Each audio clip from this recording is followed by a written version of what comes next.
전도서 7장 5절로 7절까지입니다. 우리 다 같이 합독하겠습니다. 시작. 지혜로운 사람의 책망을 듣는 것이 우매한 자들의 노래를 듣는 것보다 나으니라. 우매한 자들의 웃음소리는 손밑에서 가시나무가 타는 소리 같으니 이것도 헛되니라. 탐욕이 지혜자를 우매하게 하고 뇌물이 사람의 명철을 망하게 하느니라. 아멘. 같이 한번 기도하겠습니다.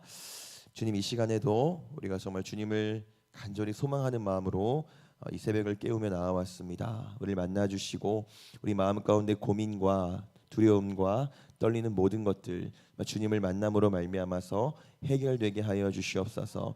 오직 주님만이 우리의 피난처이시고 오직 주님만이 우리의 모든 근본적인 문제들을 해결하시는 분이심을 우리가 믿사오니 우리가 적극적으로 주님 앞에 나아갈 때에 주의 살아계심을 보여주시고 주의 일하심도 보여주시고 우리를 보고 계시고 간섭하신 주의 손길과 사랑을 우리가 온전히 목도할 수 있도록 주의 시간 역사하여 주시옵소서.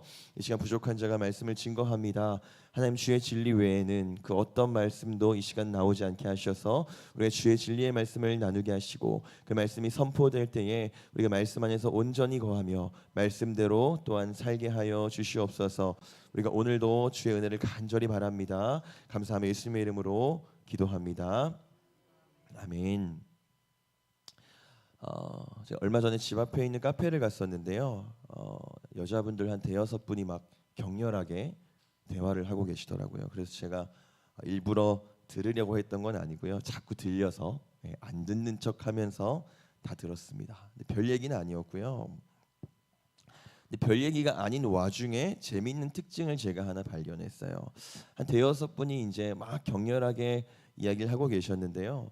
거기서 자기 얘기를 하는 사람은 한 명도 없더라고요. 자, 그럼 제가 퀴즈를 드릴게요. 그럼 그분들이 자기 얘기 안 했으면 거기서 누구 얘기하고 있었을까요? 다른 사람 욕하고 있었을까요? 아니에요. 다 자기 자식 얘기만 하고 있더라고요. 누가 이번에 우리의 사립초등학교 붙었다 이러면 와, 잘 됐다고. 또 누가 우리 애가 이번에 운동회에서 아깝게 계주에 탈락했다 이러면 또 다 같이 막 공감해 주면서 안타깝다고 해줘요. 자, 자세히도 들었죠. 근데 아무튼 본인 얘기는 전혀 없고 자식 얘기만 계속 하더라고요. 근데 아마 여러분들도 이 이야기가 나랑은 전혀 상관없는 그냥 다른 사람 이야기는 아마 아닐 것 같아요. 우리가 젊을 때는 늘 내가 인생의 주인공이었지만 자녀가 생기고 나면 그때부터 나는 이제 인생이라는 무대에서 무대 뒤로 좀 물러나고 내 자녀를 무대 한가운데 딱 세워놓는 그 일이 굉장히 흔하죠. 그래서 자랑을 해도 내 자랑보다는 자식 자랑을 할 때 더 반짝반짝거려요. 왜 그럴까요? 무대 위에 올라가 있는 게 내가 아니고 내 자식이기 때문에. 근데 이게 항상 똑같은 건 아니죠. 우리가 어릴 때는 그냥 인생의 무대 위에 엄마 아빠가 있죠. 그래서 어릴 때는 부모 자랑. 우리 엄마 힘 엄청 세. 우리 아빠 차 BMW야. 그리고 커서는 내 자랑. 결혼해서는 배우자 자랑. 자녀가 생기면 자식 자랑. 이 패턴이 이제 보통 사람들이 살아가는 흔한 패턴인 것 같아요. 그래서 만약에 이 자랑의 길이 막혀버리게 되면 이 자랑의 길이 막혔을 때 우리는 생각보다 더 깊게 좌절합니다. 여러분 한번 떠올려 보세요. 어릴 때에 내 부모가 힘이 없으면, 부모가 가난하면, 혹은 부모가 아예 없기라도 한다면 이 아이의 마음은 굉장히 작아지죠. 물론 신앙이라든가 여러 가지 환경적인 요인 때문에 이 아이의 장래는 얼마든지 달라질 수 있지만 그 순간만큼은 그렇다는 거예요. 커서도 마찬가지죠. 그럼 대학교의 그 과잠이라고 혹시 들어보셨나요? 학교 로고가 이만하게 그려져 있는 어떤 두터운 점퍼가 하나 있습니다. 그걸 과잠이라고 하는데요. 아마 우리 영광이가 가끔씩 입고 오는 걸 보신 분들도 계실 거예요. 만약에 서울대 학생이 그 옷을 입고 다니면요, 이마에다가 나 서울대 학생입니다라고 써붙이고 다니는 거랑 똑같은 효과를 볼 수 있어요. 근데 저는 그 과잠을요, 이제 소위 말하는 인서울 상위권 대학교 외에 다른 학교 학생들이 그 과잠을 입고 다니는 걸 거의 본 적이 없어요. 여러분 혹시 보셨다면 저한테 제보 좀 해주세요. 그 친구는 대단한 자존감을 가진 친구일 거예요. 그리고 또 어른이 돼서 만약 직장을 다니는데 직장이 별 볼 일 없으면 동창회 같은 데 안 가죠. 왜 안 갈까요? 자랑할 게 없거든요. 다들 자랑할 때에 나는 할 말이 없어요. 이게 노년이라고 달라지지 않습니다. 노년에도 마찬가지예요. 내 자식이 혹시라도 여전히 취업을 못했고 여전히 결혼 정년기가 지났는데 결혼을 못했으면 남들이 보기에 자랑할 만한 것들이 없을 때는 그때는요 하다못해 노인정 가는 것도 여러 친척들 많이 모인 그 자리에 가는 것도 꺼려져요. 그럼 우리는요 나는 자랑할 게 없다라고 했을 때에 우리가 생각하는 것보다 굉장히 작아질 때가 많이 있습니다. 제가 오늘 본문 5절에서 말하는 그 표현대로 말씀드리자면 나를 향한 노래가 들려오지 않으면 나를 향한 칭송의 노래를 듣지 못하는 거 나를 향한 칭찬의 노래가 들려오지 않는 걸요 우리가 생각하는 것보다 훨씬 더 힘들어하고 그 노래를 듣는 걸 생각보다 더 중요하게 생각해요. 근데 오늘 본문이요 우리한테 그러지 말라고 지금 말하고 있는 거예요. 그러지 않아도 된다고 말하는 겁니다. 우리 본문 5절 같이 한번 읽어볼게요. 본문 5절입니다. 시작. 지혜로운 사람의 책망을 듣는 것이 우매한 자들의 노래를 듣는 것보다 나으니라. 여러분 우리가 자꾸 듣고 싶어하는 그 노래들 사람들이 칭찬해주고 또 부러워해주고 인정해주는 그 노래들은 다 우매한 사람들이 하는 노래래요. 여기서 말하는 우매한 사람들은 또 누굴까요? 우리 전도서 7장 4절 오늘 본문 바로 앞에 있는 7장 4절 말씀 같이 보겠습니다. 시작. 지혜자의 마음은 초상집에 있으되 우매한 자의 마음은 혼인집에 있느니라. 여러분 이스라엘 백성들이 출애굽할 때에 애굽에서 탈출할 때에 마지막 재앙이 뭐였는지 혹시 아시나요? 네. 첫째 아들이 죽는 거였죠. 근데 이 10번째 재앙이 오기 전에 무려 9번이나 이집트에 애굽에 재앙이 떨어졌었는데요. 그 9가지 이 10번째 재앙이 오기 전 그 9가지 재앙들하고 이 마지막 10번째 재앙하고는 굉장히 큰 차이가 있어요. 그동안 이스라엘은요. 그 9번의 재앙이 이집트에 떨어질 때에 그냥 강 건너 불구경하는 입장이었습니다. 전염병이 돌아서 가축이 막 죽어나갈 때에도 우박이 하늘에서 떨어져서 농작물이 상할 때에도 심지어 온 세상이 깜깜해질 때도 이스라엘은요 해당 사항이 없었어요. 하나님이 이스라엘은 보호하셨습니다. 그냥 관망하는 입장이었어요. 그 무서운 재앙들이 이스라엘 사는 그 땅엔 떨어지지 않았습니다. 근데 10번째 마지막 재앙은 달랐죠. 첫째 아들이 죽는 그 재앙은 이스라엘도 예외가 없었습니다. 그때 이스라엘의 분위기는 어땠을까요? 그 마지막 재앙이 떨어지기 직전에 이스라엘의 분위기는 어땠을까요? 초긴장 상태죠. 감사하게도 그 재앙을 피할 수 있는 방법도 알려주셨죠. 어떻게 하는 거죠? 양을 잡고 그 양의 피를 문에 바르면 그 재앙이 넘어가요. 이제 여러분이 그 재앙이 일어나는 그날 이스라엘 사람이라고 한번 생각해 보세요. 그 현장으로 한번 들어가 보세요. 그날 뭘 하시겠어요? 이제 곧 애굽을 떠날 거니까 살림살이들 잘 정리하고 계실 건가요?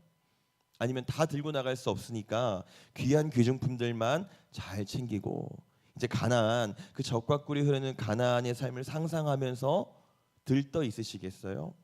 아니요. 양을 잡아서 피를 바르는 그 일에만 완전히 집중해야 되는 겁니다. 온전히 몰두해야 되는 거예요. 왜요? 이거 실수하면 이거 잘못하면 내 아들이 죽어요. 만약에 집에 양이 없으면 어떻게 해야 되죠? 내 전 재산을 다 팔아서라도 집을 팔든 뭘 팔아서라도 양을 구해 와야 되는 거예요. 근데 이 사실을 꿈에도 모르는 전혀 모르는 애굽 백성들은 뭘 생각할까요? 내일 있을 밭일을 생각하는 거예요. 다음 달에 있을 잔치를 생각하는 겁니다. 내년에 있을 결혼식을 생각하는 거예요. 여러분 지혜자의 마음은 초상집에 있고 우매자의 마음은 혼인집에 있다라는 말은요 바로 이걸 말하는 겁니다. 우매한 사람들은요 이 삶이 영원할 줄 알죠.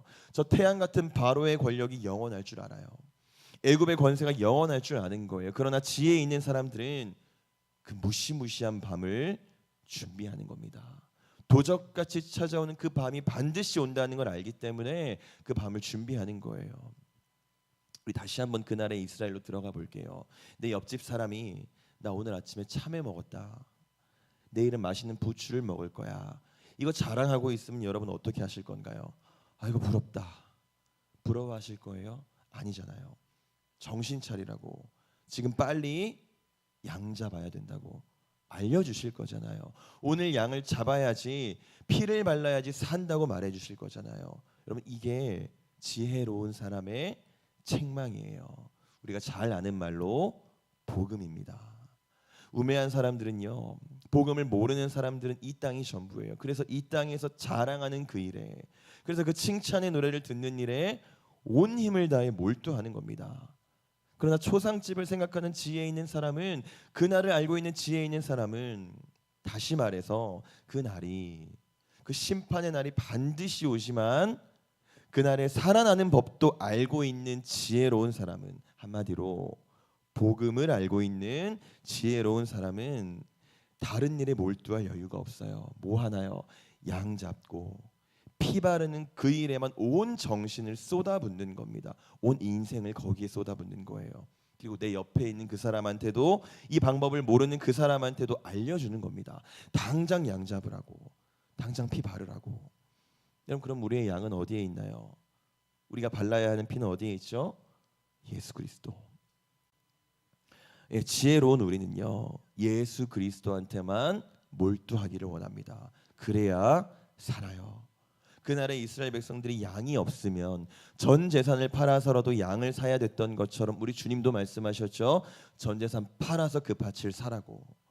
그러면 그리스도께 우리가 몰두하기를 원합니다. 그리고 여전히 우매한, 정말 초상날이 오는 것을 모르고 그날에 살 수 있는 방법도 모르는, 복음을 전혀 모르는 우리 옆 사람들한테도 정말 안타까워하는 마음으로 우리가 알려주기를 원해요. 우리 본문 7절 같이 보겠습니다. 본문 7절입니다. 시작. 탐욕이 지혜자를 우매하게 하고 뇌물이 사람의 명철을 망하게 하느니라. 여러분 적과 꿀이 흐르는 땅 들어보셨죠? 네, 적과 꿀이 흐르는 땅, 이 말을 들으면 어디가 생각나시나요? 가나안 땅이죠. 근데 충격적이게도 애굽을 탈출하고 나서 이제 광야 생활을 하던 이스라엘이요, 애굽을 적과 꿀이 흐르는 땅입니다라고 지칭했던 적이 있어요. 그러면서 했던 말이, 애굽에서 살던 때가 참 좋았는데, 거기서는 참외도 먹었고 오이도 먹었고 부추도 먹었는데, 고기가마 옆에서 그거 먹겠다고 기다리던 그때가 참 좋았었는데, 이런 말을 한 적이 있습니다. 근데 이 말을 바꿔 말하면요, 내가 가나안을 모르던 때가 참 좋았는데, 내가 약속의 땅을 모르던 때가 참 좋았는데, 내가 천국을 모르던 때가 참 좋았는데, 이 말이 되는 거죠. 말도 안 되는 고백이죠. 근데 이 말도 안 되는 고백을 저와 여러분이 참 많이 하면서 살아요. 동의가 안 되시나요? 마치 가나안을 모르는 사람처럼, 약속의 땅을 들어본 적도 없는 사람처럼 자꾸 우리가 삽니다. 그 가마터의 고기가 전부인 것처럼 거기에 목숨 걸고 살아갈 때가 참 많아요. 우리의 탐욕이, 지혜 있는 우리, 심판을 아는, 가나안을 아는 우리를, 천국을 알고 복음을 아는 우리를 자꾸 우매하게 만들어요. 여러분 그러나 기억하시기 바랍니다. 그날은 반드시 도적같이 찾아올 거예요. 근데 감사하게도 우린 사는 법을, 가나안의 백성이 되는 법을 주님의 은혜로 아는 사람들입니다. 우리가 이제 어린 양에 몰두하기를 원합니다. 우리가 예수 그리스도께 몰두하는 삶을 살기를 원해요. 그리고 그 삶의 첫 번째는 우매자에게, 사는 방법을 모르는 그 사람한테, 복음을 모르는 그 사람한테 지혜자의 책망을 하는 겁니다. 복음을 전하는 거예요. 저와 여러분이 가나안을 약속받은 그 백성의 삶을 살았으면 좋겠습니다. 천국에 몰두하고 그리스도께 몰두하기를 원해요. 그리고 그 천국을, 그 그리스도를 전하는 그 인생에 우리가 온전히 집중하고 몰두하기를 소원합니다. 기도하겠습니다.